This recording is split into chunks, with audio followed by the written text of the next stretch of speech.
you don't have athletes or coaches doing entries in Alpine points and then parents going to a Google form to do an attestation and then coaches going to another system to do an attestation, blah, blah, blah, blah. I think you guys know what I mean. Just formalizing it in one spot so that ultimately, if we're able to run competition and we do have a COVID case, all the data is in one place and it's quick and easy to do contact tracing. And so that's why we're going to use SnowReg for this system. And like I said, I know a lot of you probably have your own systems. So the SnowReg system is flexible enough that we can add, say, you know, Batawa specific content into the system. So if there's something very specific that the club needs to know before an athlete, coach, volunteer, spectator comes on property, we can integrate that in. Or they'll just have to do 2 Covet attestations, which is not ideal, but that's the way it's got to be, and that's the way it's got to be. So the system will be mandatory for the 2020 season. And if that system isn't completed 24 hours prior to competition, then that athlete's not permitted to attend. So we've got some time here, hopefully, to play around with the system and fine tune it. And part of tonight is to get all of the feedback from you guys as well. Some of you have probably already been doing daily attestations for any athletes if you've been doing dry land or fitness testing or had the opportunity to be on snow and do any camps. So your learnings, I think, will be really important here. And it's something we're asking you to do already. So you guys are probably a little more familiar with the process than we are. We're, of course, doing it with Ontario Ski Team and some of our other high performance programs. But that's a pretty small manageable group. So I'll just go through verbally sort of the idea of how this system's to work. And like I said, we'll have an opportunity for you guys to provide some feedback, and this will all be formalized in a document for you guys to all read. But the intention is for it to have as least amount of impact on the ROC as possible. So all the ROC is doing is just making sure that everyone's done it and that they're then good to be on property. So that's really the intention. So AOA will create for all AOA sanctioned events. So right now that's the finals, U14, U16 finals, and then all of the SOD O-Cup events. We will create the event on SnowReg and supply each host or each ROC with a unique URL to include on your race notice. And that addition to the race notice will just be the mandatory COVID attestation to be completed 48 to 24 hours prior to competition. And that's just added to the race notice and the attendee. So when I say attendee, I mean athlete, coach, volunteer, spectator has to complete that attestation before they're on property. Now, I know a lot of ROCs are probably going to have their in-house race crews, and they're going to have their own attestations that they're going to be dealing with their race crew and staff with. So that's fine. We're more concerned with the people that are coming from outside the club, the athletes, the coaches, and if the property permits spectators. Now, that's something we didn't completely prohibit in our return to competition guidelines. Is spectators. It's really going to be an ROC specific thing. Some at this point think one spectator per athlete is going to be okay, and some don't want spectators. So it's going to be very different to each ROC. So the parent or the athlete or the coach will have that 48 to 24 hours prior to the competition to complete the attestation. And then at that 24-hour mark, the ROC, and specifically the ROC COVID coordinator, and for those of you that have read the return to competition guidelines, the ROC COVID coordinator is a new ROC role we created this year. And it's the intention of that coordinator is specifically to deal with this type of task to do with the event. So that our ROC COVID coordinator would reconcile all of the attestations, and AOA and the ROC will have access to the list of those that have completed the COVID attestations up to that point. So the COVID coordinator will be tasked with reconciling against the entry, which the coaches enter on Alpine points. I'd love to say that we have those systems miraculously linked and they talk to each other, but we don't. So that is going to be a manual step for the ROC to match the two together to make sure they match. But that's, again, this COVID coordinator's job to do that, and just make sure that they both match. And if they don't, and Joey, Sue, and Harry haven't done the attestation, they're not permitted to come to the competition on the day of. That's just straight up, that's the way it's got to be. And the coaches will, the one thing I would love to try to figure out is a way to have coaches be updated to make sure that their clubs are all complete. That's one part that I'm not quite sure how we manage that, but it's going to be on the parent and the athlete to make sure that attestation is done. So the athletes have finished and coaches have finished their attestation. The ROC has done the reconciliation. On the day of competition, each team captain for each club will confirm that their club attendees, like I said, most clubs should be doing a daily attestation, so that when they meet their athletes on property, they confirm that they're still feeling well. And most ROCs will have sort of staggered arrivals for each club. So we don't have, 80 kids in a parking lot all meeting their coaches. So the team captain will confirm all those athletes' wellness on that day and will report that to the ROC COVID coordinator.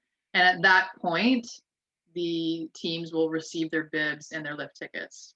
So since the team captains meeting is all going to be done the day before virtually, they're going to be picking up bibs and lift tickets the day of. Now, how each ROC wants to manage that component, is strictly up to you. If you want to keep it contactless and have a bundle available, and potentially an email or a text for the ROC coordinator, so the team captains can just confirm that yes, my 10 athletes from Ottawa are well today and they're all here. And then, the COVID coordinator tells them where they can pick up their bibs and their lift tickets. That's something that I think is going to be very specific to each venue. And then, so that's it from, the morning of before the race perspective. And then the last thing that we ask the ROC COVID coordinator to do on that day is go back into SnowReg and check in everybody that's on site. There's a lot of people that might do a COVID attestation and intend to come, but don't actually show up. So we want to make sure that data that's in the SnowReg system is accurate to who's actually there on the day. So there's a check-in feature that Graham will show you that the COVID coordinator can confirm against. And that can be done, after the race has started. Doesn't have to be done before the race starts, so that if we do have a post-event outbreak or any COVID issues, we have the most accurate, complete data for who was there on the day. So it does sound a touch convoluted. That is COVID. And, the main, like I said at the beginning, the main reason why we've chosen to use SnowReg is it's one place to keep all the data. People are getting familiar with it. It doesn't cost anybody anything. And this is also a system that you guys can use for training. So if you don't have a daily attestation, you want to make sure you have a system you can check in your Saturday, Sunday training sessions on. SnowReg is something you can use. So that's the kind of 5-6 steps of how this will work. So far, I haven't tested this out yet in real life, so that's part of this call, is to get feedback from you guys. So does anyone have any initial comments sort of on that process? And then if Graham's functioning, I'll hand it over to him and he can take us through a bit of a run through of what we've got currently. But if anyone can just kind of put their hand up or unmute if they have any questions. I'll check the chat too. Robin, my screen froze right when you were speaking something about all I got was training session. The last part you were saying. So I heard the race day explanation, but then I missed the follow-up. So this can be used for any you can be used for dry land. It can be used for any daily check-in you have to do for your athletes. So Graham will show you how you create an event in the system, and you guys can use the event. So basically on SnowReg, what this is the event module. So it's what you would use if you wanted to collect money for athletes for a camp that you're going on, or this is, you know, any project or event that you want to have the kids sign up for. It's an event module we're turning into this Covet attestation system. So another part of this approach is that we also collect payment in the same step. That's something I'll talk to you guys after Graham takes you through the system. I want to get some feedback as to whether or not you guys think, you know, collecting the attestation and payment at the same time is a good idea, or we split it into 2 steps. And we're not stuck to one or the other. We can do either. But Brandy, does that answer your question? Yes, thank you for having to repeat that. I appreciate it. I just had a question about you had mentioned cutoff at 24 hours. So if are we able to set that time, or what's the 24 hours up until the start of the race or the start of the day? Yeah, so the intention is 24 hours before the start of the race, it would cut off. So that gives the ROC, you know, some time to reconcile it. We'd thought about cutting it off at like 8 or 9 or 10 p.m., but that doesn't give enough time to expect the ROC to turn around the reconciliation. So we looked at some other systems, and I think USSA is using 48 to 24 hours. And then, you know, you follow it up with a day of, so you close that gap in that last 24 hours. So that's the intention of the 24 hours. Suki brings up a good point, that at a certain point we started talking about pre-assigning bibs at the beginning of the season. Now this is an SOD specific comment, that they would get their bibs at the beginning of the season and keep them. So yeah, so on the day of, Suki, if that's the way we proceed, they would just pick up their lift tickets after they've completed those things. Yeah, so good point. We're trying to keep the bib piece as contactless as we can. So we might just, you know, Suki gets number 1 for the year, Victoria gets 2, and we just, the start lists are going to look different than they have. Obviously, they're going to look like second run start lists all the time, but COVID. Yeah, I was going to actually have a question about that, because I'd heard that we might be going that route, and as much as it might be a little more complicated, it might be easier, because I'm just wondering what like just a general cleaning process would be. Like, I know Totally. we've got you know, O Cup races back to back, and Yeah. thinking of washing 200 bibs, or I guess it would only be 100 bibs one night for the next day, kind of panics me a little bit. Yeah, it's not realistic, I don't think. But you know, we are going to have to get officials and coaches used to that concept, that, you know, it's not going to be a bib order or first run. So it's kind of like doing a second run, like realistically, it's the second run just all the time. Yeah. So, you know, I think it makes it a lot safer for everybody. And I think about, typically at any race I'm at, those bib collectors at the bottom of the hill, typically over the age of 80. So we don't want to have that. Our most vulnerable of volunteers at the bottom collecting bibs. So and thanks. as long as we're checking in on time, we should have a list ahead of time, so it shouldn't be too hard to organize everyone. Yeah, and you know what we're thinking in Southern Ontario too, that it's the starts are by club. So basically what you're doing each week is you're just going to, you know, change the order of the club and just randomize within the club. So you could have the start list done, ready to go. And, you know, Bobby doesn't do his COVID, he's a DNS, and that's it. And you keep the lift ticket, obviously. So, you know, as we're going through all this and we're thinking about it, I encourage everyone to comment on it. And if there's things we haven't thought about, because just like you, we haven't been through this process or system before. And I think we're going to have some learnings potentially in the first handful of events. So I encourage you to provide us feedback if you do start using this system and see things that could improve it. That would be super helpful. Jane commented on terms of payment. What would the deadline be for this? So what we had considered doing, because this is the event module, is combining, and because we're going to have so, like, the schedule is so volatile based on restrictions and, you know, even just snow conditions and all the things that can happen in regard to cancellations of an event this year, especially, that we would attach the attestation and payment at the same time. So you go through the system, do your attestation, pay your $45, your $65, whatever it is, and check out, and that's just, you're done.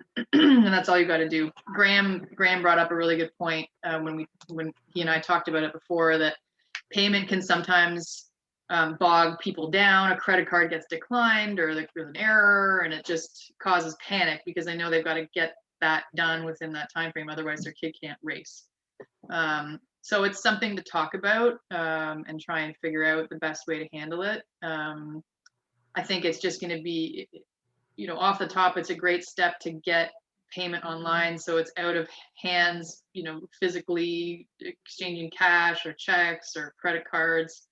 It's all going to be online and accounted for, and the money goes directly to the club. It doesn't come to AOA at all. So I think it's going to be pretty seamless, but it's that time frame, and if we attach it to the attestation, that we haven't quite figured out yet. So if it's separated, we would, you know, create 2 events, one for the attestation, one for payment. Maybe payments open a week prior and attestations just 48 to 24 hours, or we just attach the 2 together. So I certainly welcome your guys' feedback on that and what you think might work best.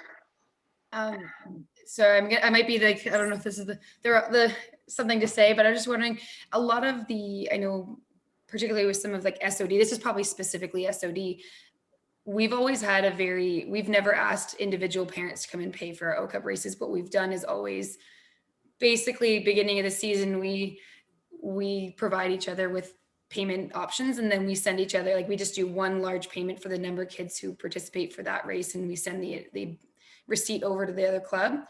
I'm just wondering, is it something where we all are doing the SnowReg payment portion of it? Or is like we all have to be across the board on the same, or can we decide to do it the other way? Or like, I'm just curious to know if that's like a fixed for everyone, or if there's yeah, I mean, it's not the COVID, the health check is the real important piece of the puzzle, for sure. You know, because the private ski clubs are really the unique ones in this scenario that exchange the credit cards. A lot of other clubs don't have credit cards. You know this. You have other clubs that come to you with other ways of payment. And for FIS racing, especially, this is critical. Like, coaches don't pay for all the athletes at FIS, so this system is going to be even more useful at the FIS level. But if clubs wanted to continue to bulk pay for athletes, you know, I don't see why that couldn't be the issue, because the money online is still going to go to coaches, like directly to the club that is hosting. So, you know, I don't see that being as much of a concern. It's just an extra, I guess, piece to reconcile. But if you guys are used to that, you're doing a majority of the hosting and prefer it that way, I don't see why we couldn't do that way. My preference is everyone does the same thing, but you could do it so that there's a code for that club. So if they belong to that club, they enter a code, and then it defers the payment to the club, and then everybody's using the same system. Yeah, that's true. We could do that payment group option. Yeah, so I was just being kind of devil's advocate, just because, and it would, like you said, be very specific to probably O Cup SOD only. Like, of course, FIS races absolutely would be a different ball game for sure. I think it's also just knowing, I think a lot of our families, it's almost, even though it is on the parent to get it done, chasing parents even just to get like AOA fees at the beginning of the year, even though you say you won't race if you don't pay it, they don't seem to quite get it. I mean, we have to just train them to do it, but I'm just being the devil's advocate for it, I think. Yeah, and this, I mean, I think, and the parents are the wild cards, right? The kids are used to this. A lot of the kids have been doing it with school or other sports. They know and understand the protocols, and they're, for the most part, behaving well. it's the parents that is the roll of the dice here. So that, that is my concern also, that we're going to rely a lot on the parents to get this done, and we don't want the kids to suffer as a result. So that's still a work in progress, but Jane, I think it's certainly worth talking about. Rachel mentions how would the ROC reconcile spectators? Yeah, that's a great question, Rachel. When our return to competition documents have been published, we're strictly dealing with inside the fences. So we're not dictating anything indoors, anything to do with the rest of the operations on the property, like the parking lot or where kids put bags. That's strictly up to the ROC and the venue. Spectators is a bit of a gray area because they are, right next to the field of play. They will interact with, say, potentially the finish ref, or someone that's in the finish trying to manage numbers and safety. So, we didn't make it mandatory that you couldn't have spectators, but I know a lot of ROCs will probably say no to it because you can't track them. It's very difficult to figure that piece out unless you put tall fences up and you got to walk through a fence to get on property, which I don't think is going to happen. So it's an excellent question, one I don't have an answer for. What we've done at Sir Sam's is had spectator tickets where they just had to basically, they can be free or, whatever it is. And they just have to basically register in order to get, it all depends on how it's managed, I guess, and where they can access the course, and depending on what the venue is, but that's how we've managed it before. And so just sign in through online, and you would have to fill out the same attestations, but just, get a more or less just a ticket says that you've been counted. Right. Yeah, it's not a bad idea. I'm sure that that's going to be it's a pain point, and I think there might be a lot of clubs that, because it's a pain point, might just say no spectators. Yeah, so but we're acutely aware too, for the majority, like for a lot of these races we're talking about children, and there's a lot of parents that may not be comfortable just dropping their kids in a parking lot with a coach. Some are. So we're struggling a little bit with how to manage that one. So let's not talk too much more about that one, but if anyone has any ideas, please feel free. Refunds. Yeah, for sure, Victoria. We don't want, it's like we don't want to penalize someone for doing the right thing. If they have a symptom and they paid, for sure, we'll give them a refund. It's like, we don't want people to come to work if you're sick, so you stay home and take care of yourself and not get the rest of us sick. So that would be something that AOA would have to process. So we just have to deal with that after the fact. Set this wrong so it's all there. Now everyone can see the comments, only I'm seeing it. Are we able to see which club families from our club have paid and completed their attestation for it? I don't think so, Catherine. Catherine's asking if the clubs can go in and see if athletes have done the attestation. No, I don't think so. I think, and Graham might be able to answer this for us, but I think we can only give permissions to particular, like the ROC and us. So we might have to do a little bit of back and forth with us and the ROC to make sure it's all done. Sorry, with regard to terms of accessing who had made attestations, Right. essentially, hopefully, we're still trying to work out some kinks while you guys were having those discussions. But what I'll present in a second is kind of the way that we can have all the different bits and pieces that kind of Robin covered, separated in the system. And with that separation, if someone needs access to just a certain set of data, like say just the attestations made for one event, we can give them access to that club that's running, ROC, AOA needs access to this information, but say this one individual at a club needs access to who has submitted attestations for this particular event. It's pretty flexible in just allowing certain people access to a subset of data like that. Yeah. Super. All right. Well, sounds like we might be able to solve that one. So that's a great option. Thanks for that, Graham. Victoria mentions that one idea is to sell parents passes with tickets specific to the event for anyone on site. Everyone else has to stay in the parking lot. So yeah, that could be like, maybe it's an armband, or something that identifies that they've completed an attestation. So yeah, that's an option as well, for sure. So I'm sure there's going to be lots of ideas coming up. But like I say, because we're dealing with children, I think that there's going to potentially have to be a little more flexibility than people are prepared for. And the issue always comes up too, what if someone's late and the coach has already gone with the kids to do their inspection and someone showed up late? We know that's going to happen. So does that parent have the opportunity to get on property with their kid to make sure they get to the coach? Like there's a lot of those little bits and pieces that we have to kind of figure out and work out, because we want to make sure, like, stuff happens, we get that. And how flexible are we willing to be in those situations? So that's another thing we've got to consider. Does anyone have any other questions on that? And I'll let Graham kind of show us what we've got so far, and then if you guys have any feedback at the end, we can talk about that. And I know we'll follow up with another one of these likely, just to fine tune some details.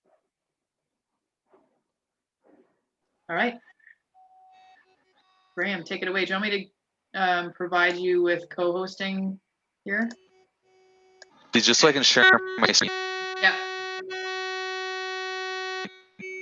And my headset set up. I'm trying to address this, so apologies if you guys have any feedback coming. Yeah, there's some feedback coming through for sure. More thing. Thanks, 1 second. You've been zoomed out, you've been online meetinged out, so stuff's starting to break down. While Graham's trying to figure out his technology, do you guys have any other questions? Ideas? Just a quick one about our own athletes at our own races. Yeah. So obviously there's the AOA attestation.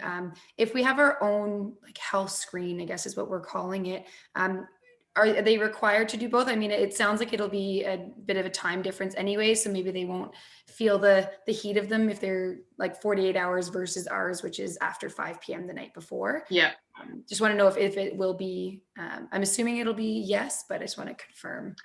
So when it comes to just your on property stuff, like when it's just Osler kids together, you use your system, you don't need to use ours. But when there's a competition and we need them to do the SnowReg one 48 to 24 hours, and then you do your daily one in the morning. So the Osler one that you got set up, the kids could do the morning before they are like 5 p.m. or whatever before they arrive. So the coach knows that they're still good, because 24 hours prior, a lot can change between then and the start of the race. So we want to make sure there's a daily check done, but we're not going to do it twice. We'll do it once, you guys do it once, and we'll get the thumbs up from your coach, and that's good. And one other thing that I haven't figured out how to manage yet either, it just brings up another point. On Alpine points, coaches enter all the athletes. They don't enter the coaches. We don't know who's coming from what club. So we need to figure out how to manage the coach data. Like with FIS as an example, you always list the coaches that are going to be there. We don't have that expectation with OCUP. So the coach component is one that, where our system currently falls short. We don't know how to track that quite yet. That's another consideration that we gotta think about. We're going to see if Alpine points might be able to, add a note where coaches' names can be added. So that's another piece of the puzzle. Okay, thank you. Yeah, give it another shot here. How does this sound for you guys? Hopefully this is better. Sounds great. Hallelujah. Okay. Well, hopefully my heart will decrease in heart rate right now. But yeah, so you guys were discussing a lot of different options. Robin mentioned that lots of people have their own system. Questions are present about, collection of payments and remittance of payments for registration, say registering ahead of time for a set of events, or, kind of all the activities an individual will be doing, for a year. So we have a lot of ways that we can manage that. Robin said that lots of this will be, ongoing discussions as we test things out. Some things work for certain people, some things don't work for other people. Lots of people have their own systems that are running right now, for registration or for attestations. So we can certainly, work around things you have set up. We can explore individual options that exist in our system for kind of accounting for all these whirlwinds of details and whatnot. And really, at the end of the day, all the things that I'll show you and discuss are and will be, free to use by you guys. There's no way that we're going to say, oh yeah, because you're using X, Y, or Z portion, you need to, accept payment through SnowReg.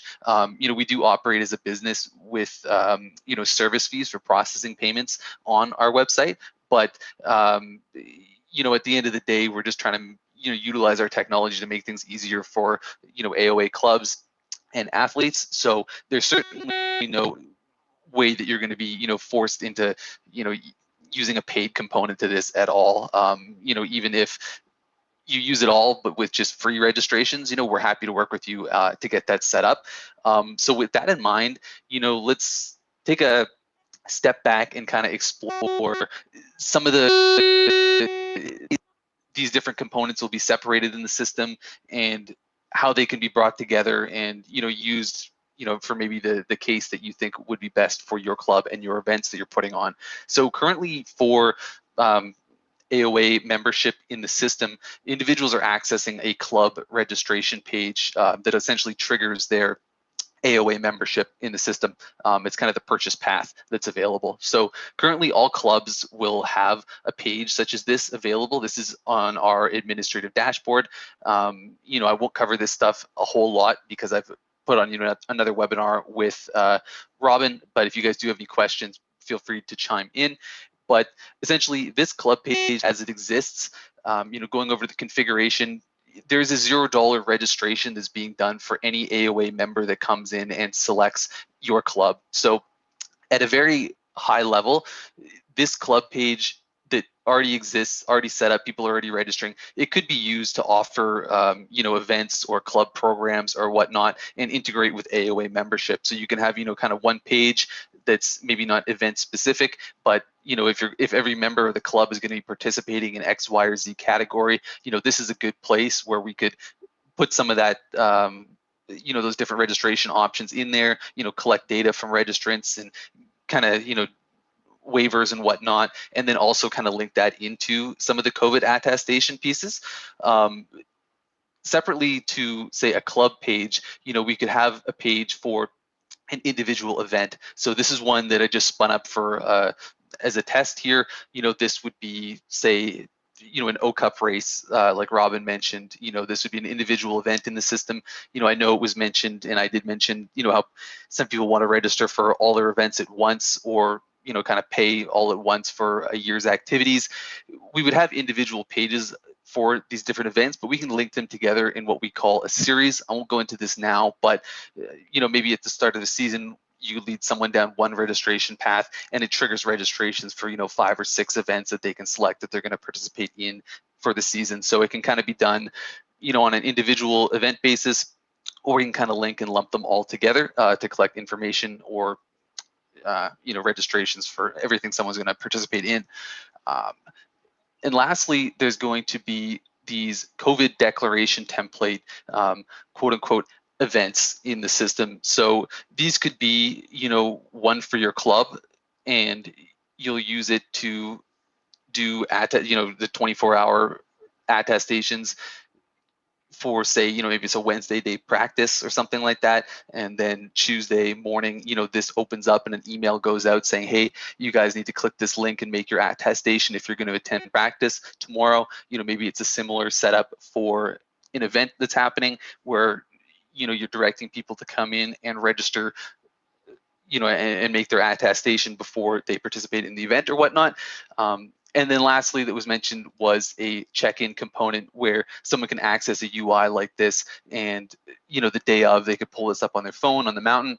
They say, yeah, Johnny's here, click and check him in. So there'll be kind of a cascading set of data that'll be available or could be available, where there's a registration component, a declaration component, and then also an actual attendance component. So all our bases are covered. There's going to be a kind of baseline level of information that we gather, say in an attestation, that would be defined by AOA. Robin and I are still working on getting that down. It may change as things progress and develop over the season, but as an organizer or of an event, or as a club organizer, you're free to kind of throw in the collection of information or anything else in addition to what the base level is that you'd please. So that being said, I've not really shown you much outside of these admin menus. We can kind of jump into how registration could look like in a number of different ways or formats.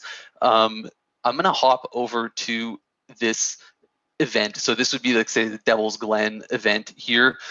It would have a registration page, and I'm going to approach this as if I hadn't registered with my club yet. I hadn't gotten a AOA membership yet, and in this case of this event, say the organizer would be charging a registration fee, and then they'd also be prompting someone to do an attestation within that same process. So all those different components that I maybe detailed a few minutes ago are kind of all baked into this one registration path for this event. So if I was an end registrant, at the end of the day, I just want to come and participate in this event, I would be directed to this one page and I can hop in and register. You'll see a few things on this page, like admin transactions and stuff. As I walk through a few things, you can ignore that. It's just because I have some super user things on my account here. But essentially, if you're not familiar with the system, I would first ask you to log in or provide some information for the registrant before you can continue with registration. Same thing with address collection if it is not under your account yet. I just have a couple sample categories set up here where you'd select, say event-specific categories for participation, or say if this was a club page, these could be different club activities. And at very first level, it identifies I don't yet have my AOA membership. So I'm adding that to my registration. In terms of club activities or events, we can have different categories that someone would select require a certain level of AOA membership. In this case, everything's open, so I'm just going to select one, but we can say, yes, you need to have a certain level to participate in this event or category with the event. And if they don't have it, maybe they had a lower tier of AOA membership, they'd just be prompted to add the correct tier to their membership. There is a requirement for a club affiliation with an AOA membership. This is a bit of a different pathway because we're not going through, say, a Devil's Glen registration page. We're coming to an event that could be open to multiple clubs. If I didn't yet have an AOA membership, I'd be prompted to select my club, and then that club registration component will be added on as well. A bit winding it back right to the start of the call, someone was talking about payment collection, and I think it was Victoria chimed in saying this payment group option does exist, which is correct. So this payment group functionality that we have, we can offer or force people in a bunch of different ways to either pay online themselves or to charge, say, their club for registration fees, invoicing, say, the event organizers for registration fees. And this can work in kind of all the different scenarios I covered, whether they're registering at once for a bunch of different events and say they're charging their club for, or they're charging maybe an event organizer, invoicing them for the registration component. And in the same transaction, they're invoicing their club for their AOA memberships they picked up. It's all super, variable like that. So, I mean, you don't want to be charging people online, but you want to have all this information collection and the correct parties invoice so that maybe they can remit, maybe the coach is collecting the money from all the participants of an event, offline, they're remitting, a check to, say, the club to pay for all of these registrations. That can all be done offline, but all the data will still be in the system. You just denote that, say, payment was accepted by check offline for X, Y, or Z invoice. Getting a little off topic here, but it really ties into being able to utilize all this technology without, forcing people down a certain pathway, or say online payment that does have some payment fees. I'm just going to select online payment for here, but I'll continue on with my AOA membership. Information collection like this can be customized at all the different levels. This is what's required to submit alongside an AOA membership. Slam it through this. I will be brought to, and then say for, if it was event specific information collection, that could be set up there. Complete and proceed to cart. We see that requiring me to register with the Devil's Glen Club component itself. So say this could be information that Devil's Glen wants to collect from all their members. And I can complete that. And then finally, we see a COVID declaration pop up here. So the last kind of component of this registration. So we'll cover this in a bit more detail. So this was a very high level, again, example where I was registering, for an event. I got served AOA membership, my club registration membership, and then also this declaration at the same time. We'll go through what this declaration could look like on its own after this, but this is kind of the total package if you want to get everyone doing everything at once. So the questions for a COVID declaration form, it looks pretty similar to what could be set up from a club or an event or an AOA component. But what we can do, is ask individuals, I guess, first off with a doozy, do you knowingly have COVID-19? If someone said yes, we can give them a certain prompt on screen, say that the participant may not compete in a AOA sanctioned event.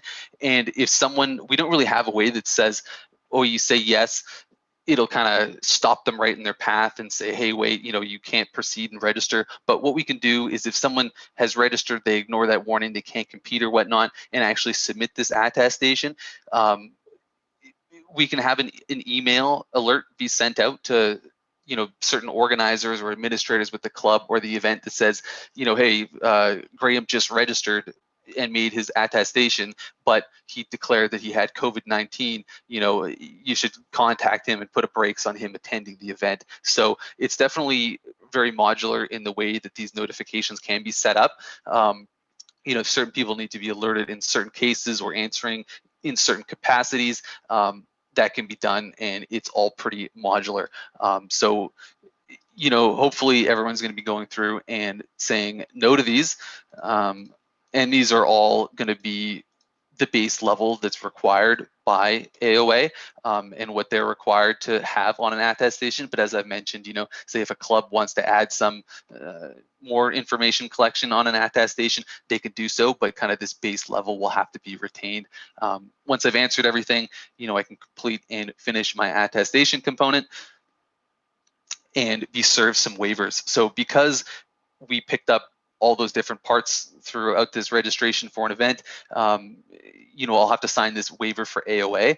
And again, some technology, if you're not familiar with the system, for ensuring that appropriate signatures are captured. So we can add waivers for your club, waivers for the event, specifically waivers for a declaration, as we'll see in a minute here. And they can all behave, together and in the same way. First is going to ask if you are the individual being registered.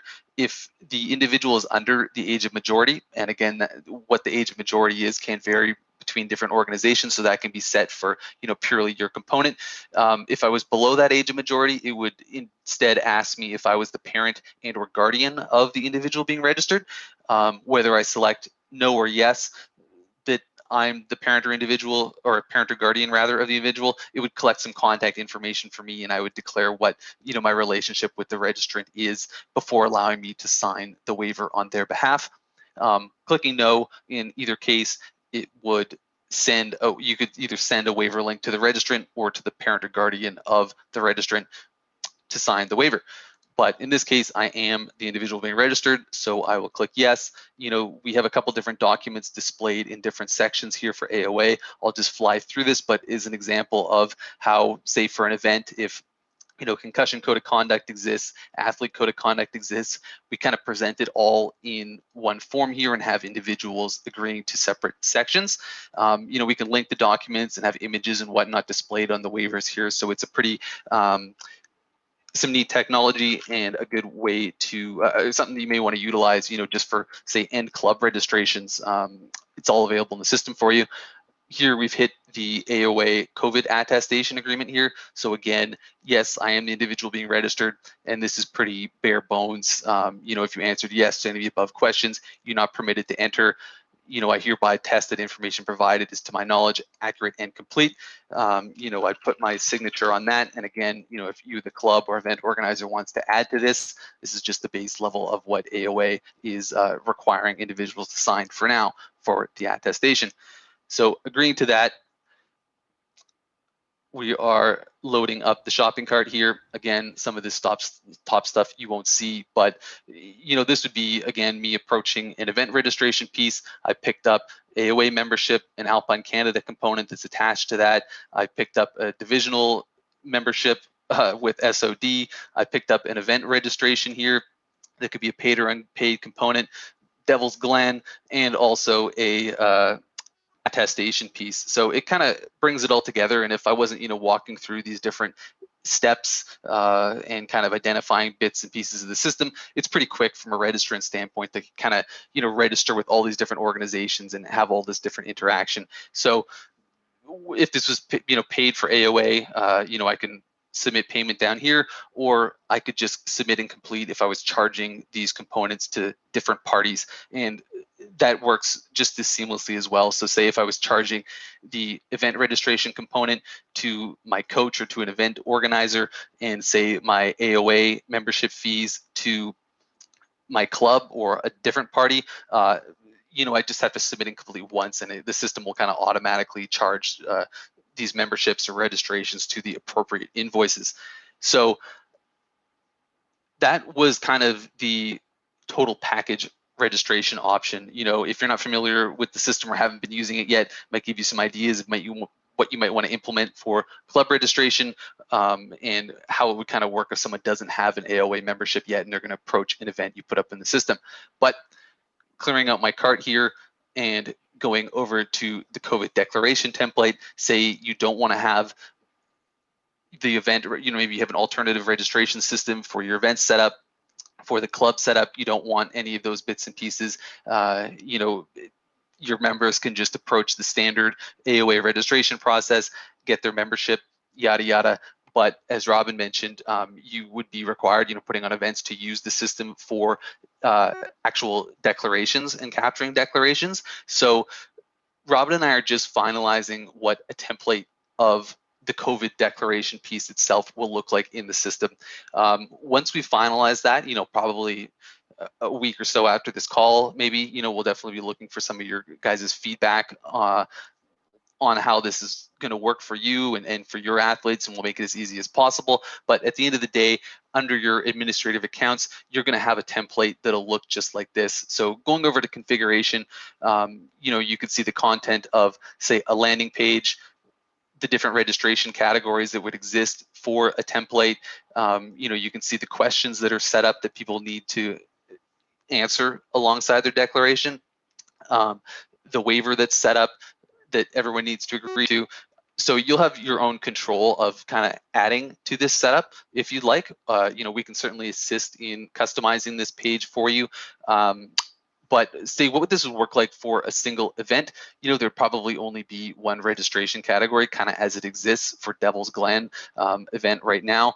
But say if this was a club, you don't want to have a whole bunch of pages existing for different events. You could create registration categories that would be for, say, different programs you run, maybe different practices that happen throughout the week, and kind of your attestations can be done for all of those different programs or club events, from one page, from one landing page. So say if someone's going to be coming and making an attestation every week, they'll only have to, say, bookmark one page. This could be, the Devil's Glen to choose them again as a club, Covet declaration page. We could, open and close the different categories that are available to someone to make a declaration for. So if I was jumping into the registration process every Tuesday for my Wednesday practice, you know, I'm not going to have to make a selection. I'm not going to be presented with a list of options to choose from. The system will know that, yes, this is 24 hours, you know, before, say, the Wednesday practice. That's the one option that people are going to be coming to this page to register for. So again, from an end user, athlete, or parent standpoint, jumping in and making a declaration will be pretty seamless, even if on the admin side of things, it's pretty complex because you're using one page for, say, all club activities and events. Again, you know, maybe you want it all separate out for whatever reason. Maybe this is an event that's being organized kind of outside of the club and you want its own standalone attestation page. That can certainly be spun up for you as well. But say I'm coming to just make an attestation, we'll run through this quickly. You know, I'd come to this page, some information that can be available. This is all customizable as well. Complete declaration. Registration process will look pretty similar to what we went through just a few minutes ago. Going into register, you know, it'll pull all this information out, and then, you know, we see the questions that we just covered in kind of that more integrated process. Making my declaration for each of these questions, I can proceed with the process. Complete. Be served this one attestation waiver. Yes, I am the individual being registered. Complete that. There's no fee associated with making one of these declarations. You know, it says there you just need to submit and complete this transaction. If that's accurate, I can submit and complete that.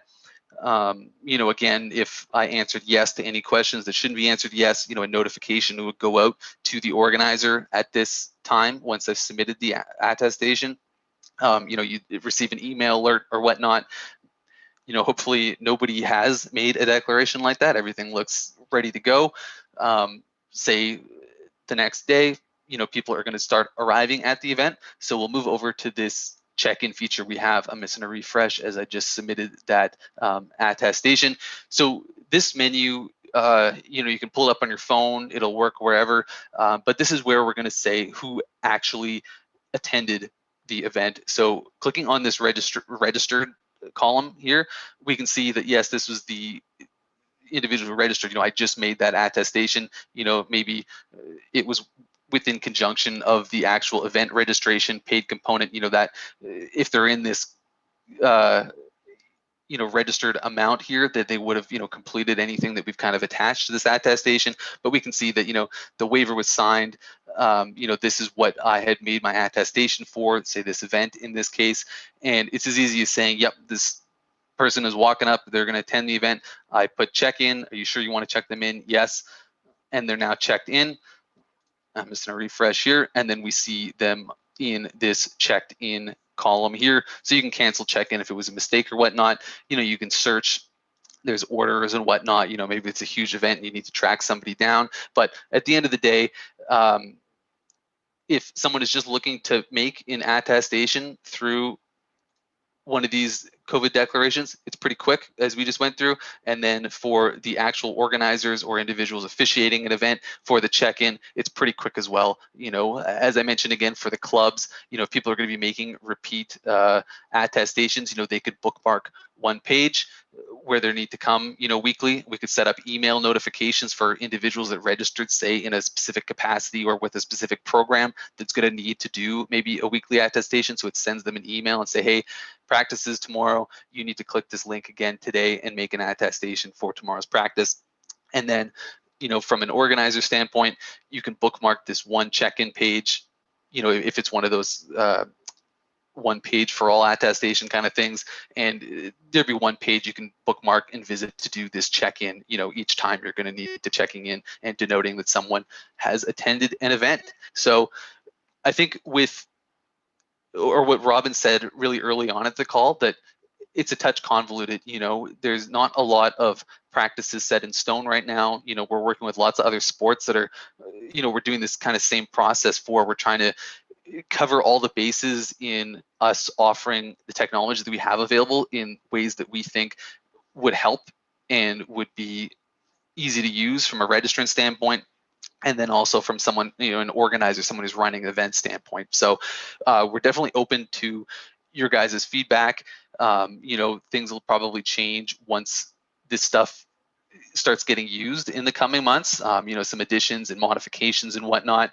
And as I kind of covered in the scenarios I just presented, we can set it up for you as a club or an organizer with kind of all the bells and whistles, or at the very least, AOA is going to make it a requirement that people just come in and do that simple attestation, and then the organizer does this simple check-in of individuals that had registered and made an attestation for an event. So definitely lots of flexibility involved. We'll probably need some one-on-one meetings with organizers that want to kind of use the total package. If you don't really want to utilize all this technology, and just do what's required, that'll be pretty quick as well. The actual setup page for the declaration component that will be required, it'll just be under your account already. You don't really need to do much if you don't want to customize it. You would just kind of need to add in, if it was for practices or not kind of a one-off attestation page, you need to do a little bit of customization for that. But say if it's a one-off attestation page, you really wouldn't need to do much to actually allow the end registrants or participants to make their attestations. So Robin, I hope I covered everything in detail. Was there anything else you kind of wanted me to look at before we kind of open the floor and start this dialogue that I know will be a big component of getting this up and running? Or Yeah, no, that was great. I think it was good for people to see the process if you aren't registered, and we have rules attached to who can do an attestation and when there isn't a rule attached. So obviously that first example Graham took you through, you had to be registered as a member to proceed. But we also are acutely aware that a lot of parents are going to be doing this on devices, not necessarily on the computer they registered their kid for the season on. They might not have their username and password. So that link will, have permissions sort of wiped out, so you don't have to log into your SnowReg original profile. I hope I'm saying this correctly, Graham, and I'm not saying something incorrect, but just removing as many barriers as we can so anybody can come in and do the attestation for that athlete.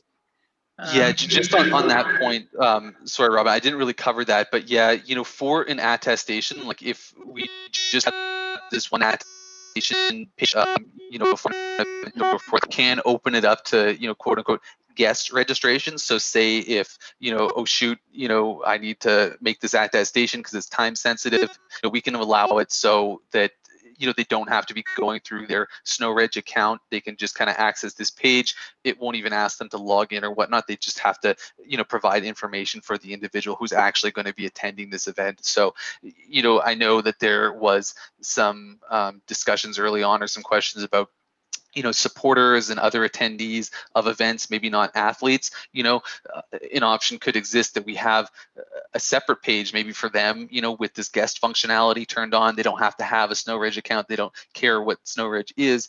They just know they need to go to this link, provide some personal information, answer those questions in order to be able to attend. So the check-in feature would exist for that if you want to check spectators in, but at the very least, it's probably be a good idea to have something like that running, just so go out if one of those spectators answers those questions incorrectly or whatnot. And even if you're not enforcing that as much as with athletes, it's just kind of something that's not a lot of work to get up and running and distribute to people, just as a little bit of a safety net. Yeah, just wanted to avoid barriers for people if they were, because it's time sensitive, to just get it done, and maybe they don't have internet access and they've got to get someone else to do it for them as well. So that tends to be an issue in ski country, that people can't get access to the internet to do it, so they might need someone else to log in and do it, and they don't have the password and the whatever. Just go to this page and do it for Bobby and we're good. So removing as many of those barriers, I think, is important. And I think it's important too to notice that to set up kind of your first template or your first event might take a little bit of time to get used to the system, but then you can just clone it from there on out. You don't have to recreate it every time. So, and we're going to create this template you're looking at is what we're kind of utilizing to move forward. And that'll be something you guys can use and clone for your own events. or just use as one kind of catch-all for your club. So Graham, correct me if I'm wrong. I mean, if you've got admin permissions right now for your club, you can go in and create an event right now, and you can go and create your own attestation right now if you'd like in SnowReg, correct? You could, yeah. All the club admins will have access to the administrative dashboard. If you want to spin up an event, we have an event wizard that you can access just by going to events. And there's a button up here, create a new event, and then this will kind of throw you into a process that'll request all the information. It's asking some things that you might not see, but anyone can go in and create this, and it doesn't have to be paid, kind of thing. But as Robin was getting at, to the first round of things in this template, once Robin and I have really nailed this down, we're getting pretty close. We're going to give all the existing AOA administrators one of these templates from the get-go. So you can even just say, hey, Graham, I need 3 more of these templates because I want to customize these for events. And I say, okay, here, they're under your account, kind of thing. So as Robin mentioned, you will have the ability to clone stuff. Maybe you want an individual registration page for different club programs you're running, linking to their own attestation pages. You can use that event wizard to create them yourself, or let either myself or another member of our staff know, and we can kind of get that for you, and same thing with all the little bits and pieces of customization. The system is super complex and setup and things that are available to customize all those different complex pieces. So it can be a little bit daunting before you get familiar with the system. So we're certainly here to help. But once you get familiar, it's pretty quick to do things yourself as well. Yeah. Sure. So does anyone have any questions for Graham or myself? So as Graham mentioned, like, our next steps are just to go in and fine tune the template.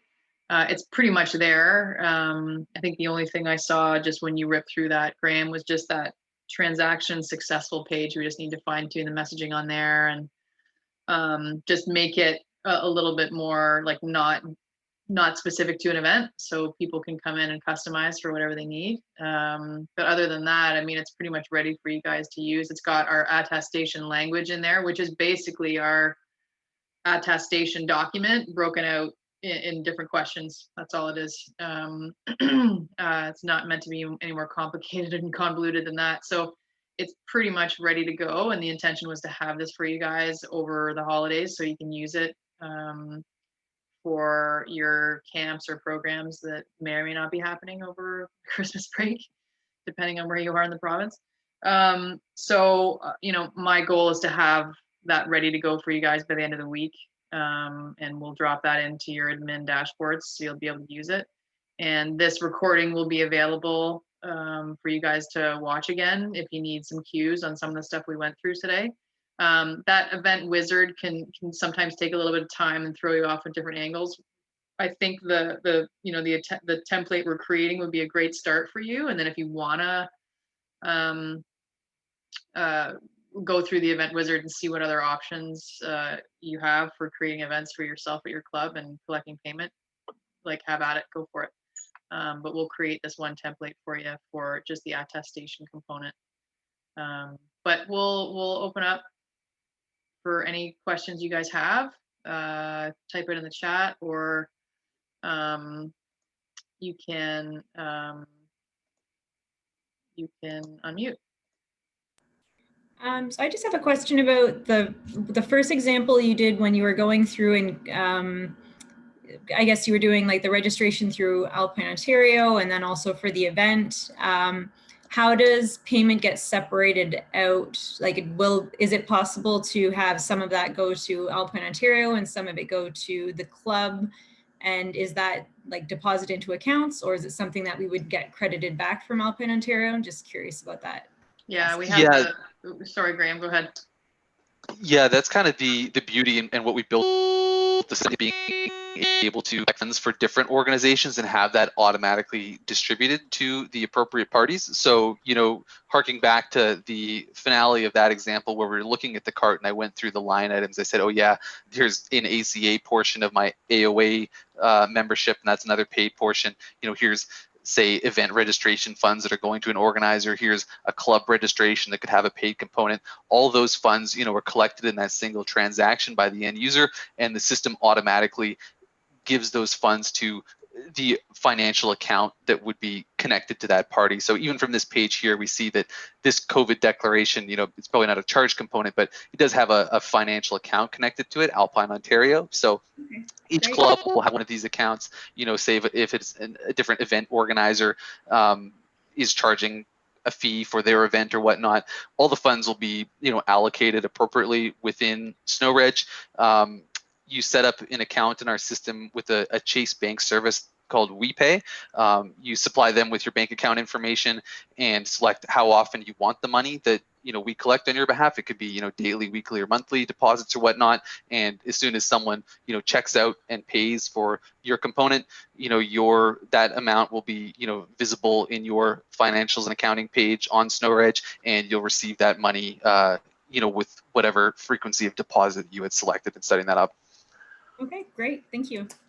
On that note, Graham, actually, so because like, you know, with the larger clubs, I know with ours, like I don't have a bank account associated, like specifically how do we normally it's like like at the end of the season, it's a reconciliation between AOA and ourselves in both directions with like checks and whatnot. So sorry, do you mind to touch on how exactly we go about doing that? Like I don't have access to the financial accounts of Osler. So how would that money essentially get to us then? Yeah, sorry. So I may misunderstand what you're coming at here. You would be separate from a club, but would be collecting fees that you need kind of within that club process, or sorry, No, could you maybe reiterate the yeah, question? sorry. So like for say an O Cup race, where, you know, a portion of every race entry fee goes towards AOA and a portion of every fee goes towards the home club that's hosting it. If it's all going through this system, how do we essentially get those funds? Is it a reconciliation at the end of the year with AOA? No, or? so maybe I can simplify this. So Yeah. any like for instance with the system we have right now, any ACA fees that are charged goes directly to AOA. Any AOA fees goes to AOA, SOD. Like if we have division fees in there, they go to LSDA, NOD. So we can direct the funds to wherever we want. So a WePay account is, and Graham can correct me if I'm wrong, it's just kind of a holding tank, and then that money can just get directed to an Osler bank account. So it doesn't hit our bank account whatsoever. Yeah, and just going back to your question too, you know, say if it's one registration fee, like say if someone approaches a registration page, they pay $45 for registration, but $5 of that should go to, say, a host club or whatnot. We can kind of even get super technical and use what we term as price portions to say, oh yeah, of this $45, you know, that $5 goes to the host club or whatnot. So I think what would answer your question best would be that in kind of any way and in anything that you can dream up, if a certain amount of money needs to go to somebody, we can have that directed to them automatically. You know, so there is not need for reconciliation.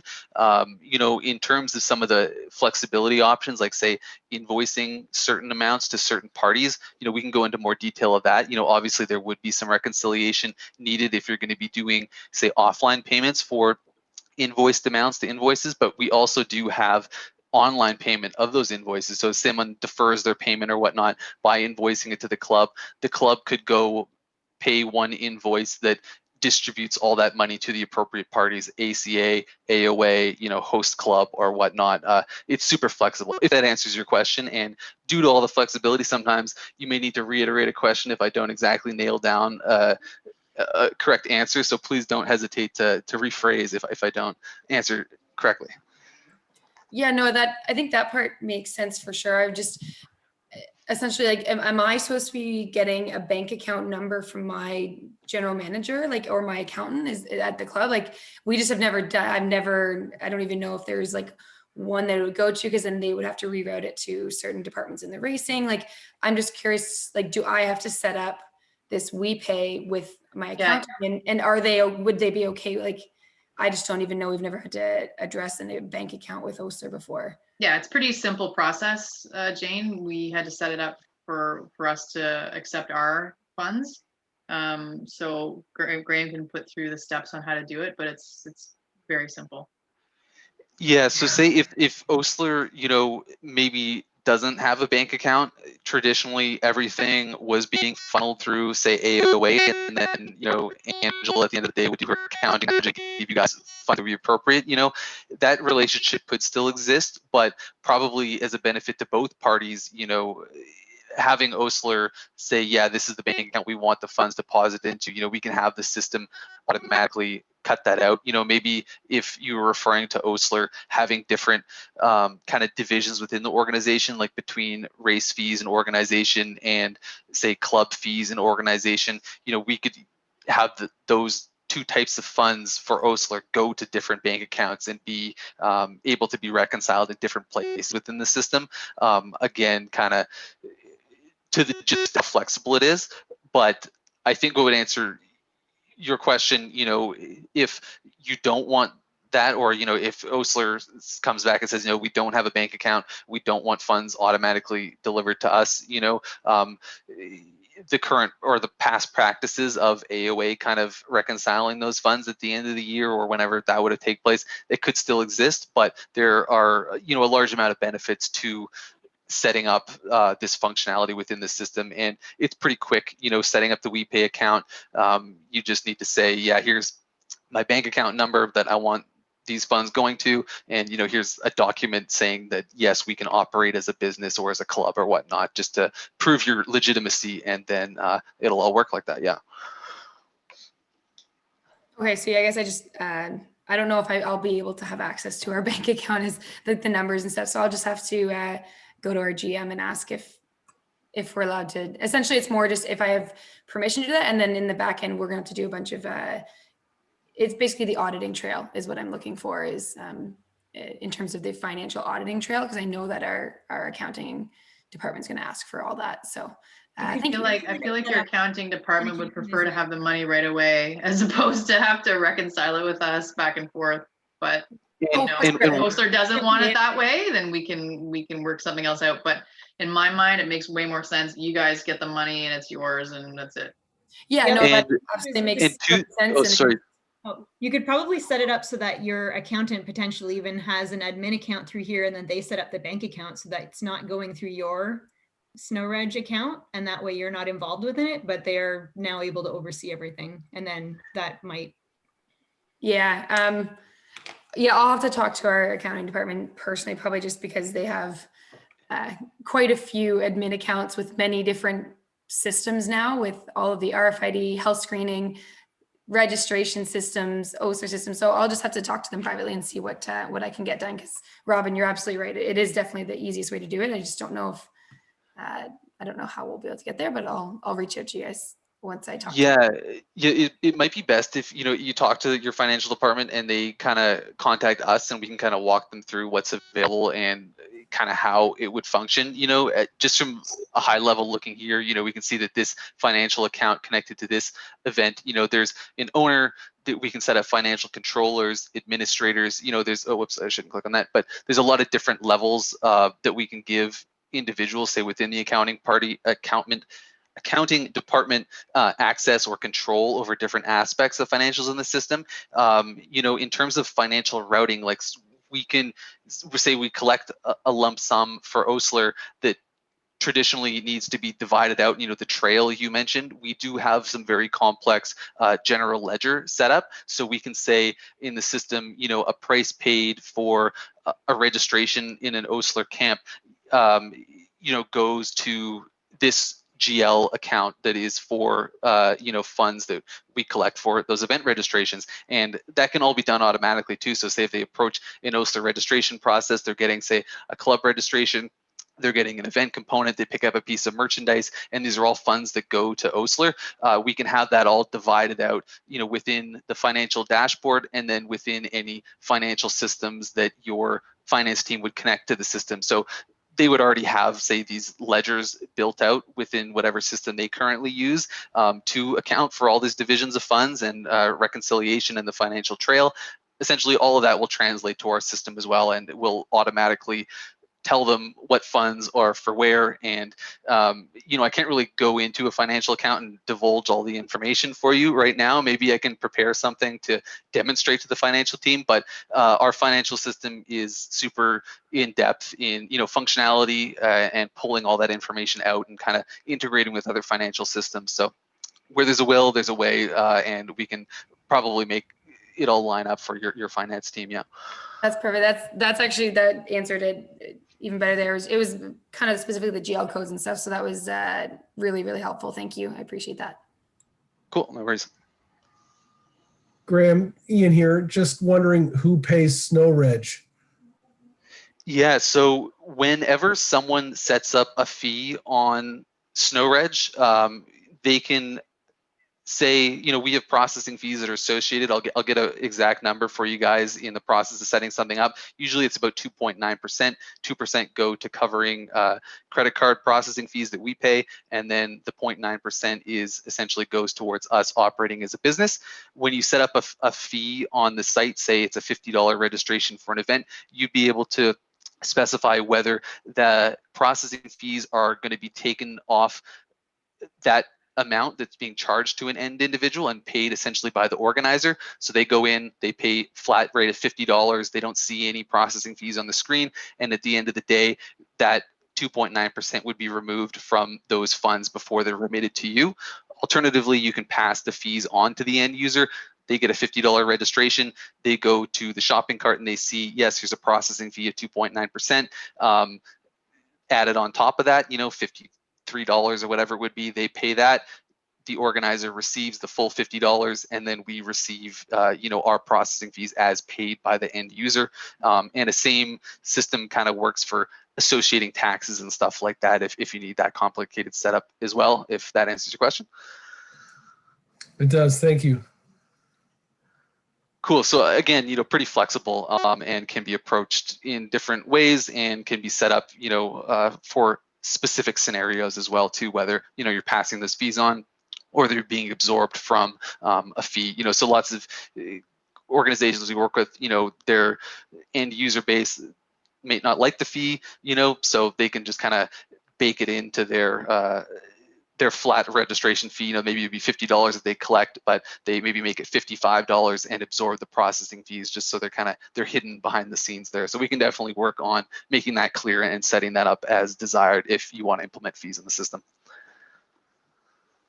And if we're looking to set up an event that has fees, should we be in touch with somebody from SnowReg, or is that something that we can do through the back end as administrators, or what's the recommendation?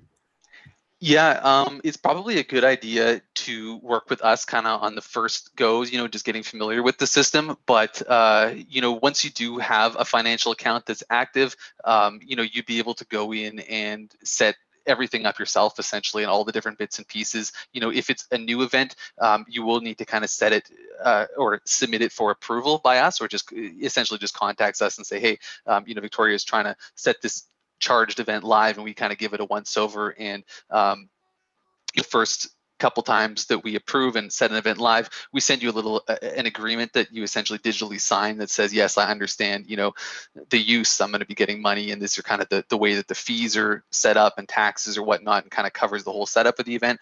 But once you kind of master the system a little bit more, we give you a lot more freedom in being able to do that stuff yourself. Maybe next season after you've mastered it, you could go in, create an event through that wizard that we looked at, set all those prices and set it live, within a matter of, a half an hour once you kind of mastered things. Yeah.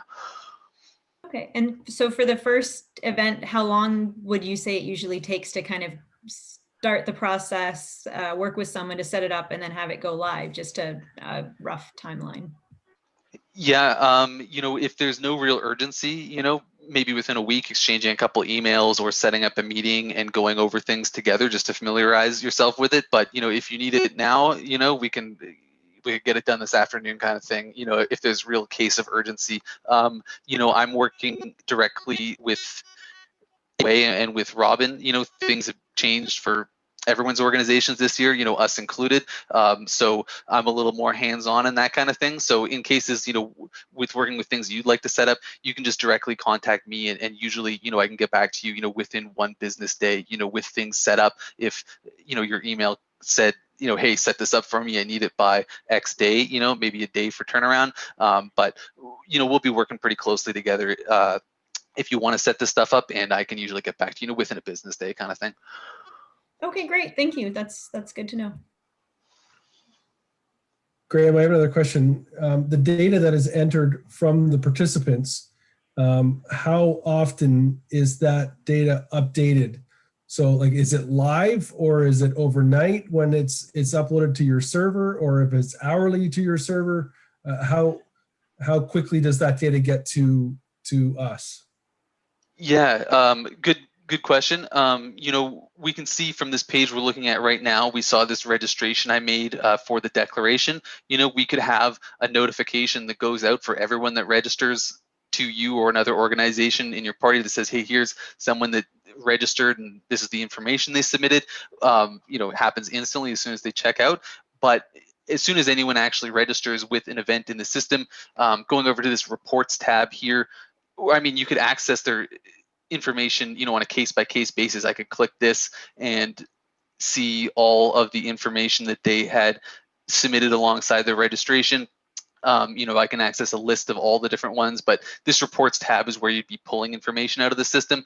And we don't keep these automatically updated just because of the amount of data being processed through our system. But essentially, if you would need a list of all registrants with some of their membership information, if there's required AOA membership for an event registration, you just update this and it'll do a little updating, and you can download a CSV document. It'll email it to you if our servers are a little bit busy, but we see that's finished. I download that and it'll give me, a CSV document of everything they submitted, a link to their waiver signature and whatnot. So say if it's an event with a couple hundred registrants, all of this will be available on demand to you in the fashion I just updated that.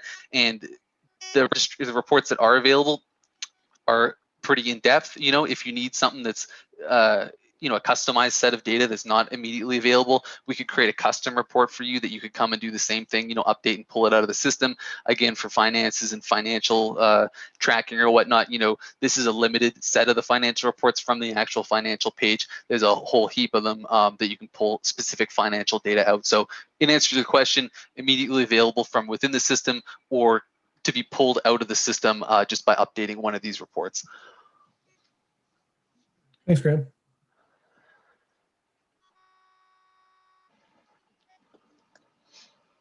All right. That's great. So that was, I know, the first look for most of you, and I'm not sure how many on the call, maybe 15 or 20. So there's a lot of people that haven't had eyes on this. So we'll, have to do, maybe not this exact thing over again. This is recorded and it'll be posted. So you guys can review it, and people that weren't here can watch it. But I think from my perspective, for next steps, there's a few pieces of the puzzle that we still have to work out. The spectators being one, how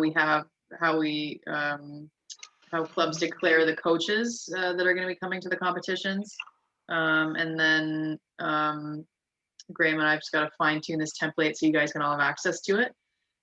So I certainly encourage you guys, we've been in here for an hour and a half, so I don't want to take too much more of your time, to get in touch with me or Suki about any specific questions, and we can work with Graham to get this fine-tuned for you by the end of the week. And like Graham said, you have options if you have access to the admin dashboard in SnowReg for your club to go in there and create an event and sort of play around with it, and before we have the template ready. So I certainly encourage you to do that. And if you have any questions, you can reach out to us or Graham. He just dropped his email there in the chat box. So I mean, I'm happy to have any more questions now, but I'm pretty tired and ready for some dinner. So but I'm happy to answer any more questions if you guys have them. And where will it be posted for this video so we can pass it on? Say it again, Victoria. Where will the link for this recording be? It'll put? be in the AOA YouTube channel. I'll put it up there tomorrow, and then I'll just share the link for you guys in a club email as well. That'll probably send out at the end of the week. Thank you. No problem. And yeah, as Robin mentioned, I just dropped an email in the chat there. Any questions, you want to set up a one-on-one meeting to go over some of the features that may not even be COVID related, happy to set that up and go over that stuff with you, COVID related or not. As I mentioned at the start before diving in, things are pretty complicated. Can definitely find a solution if you want to use the system for virtually any need you have. Doesn't have a component or not, we're happy to work with clubs, trying to form a long-term relationship with AOA and everyone that follows suit with them. So hit me up with any questions or setup needs. Thanks, Graham. That's great. Have a good night. Have a good night, everybody. Thanks, guys. Good night. Take Okay. care. Merry Christmas if we don't see you before. Yeah. Yeah, Merry Christmas. Merry Merry Christmas, Christmas, everyone. everybody. Thank you. Merry Christmas.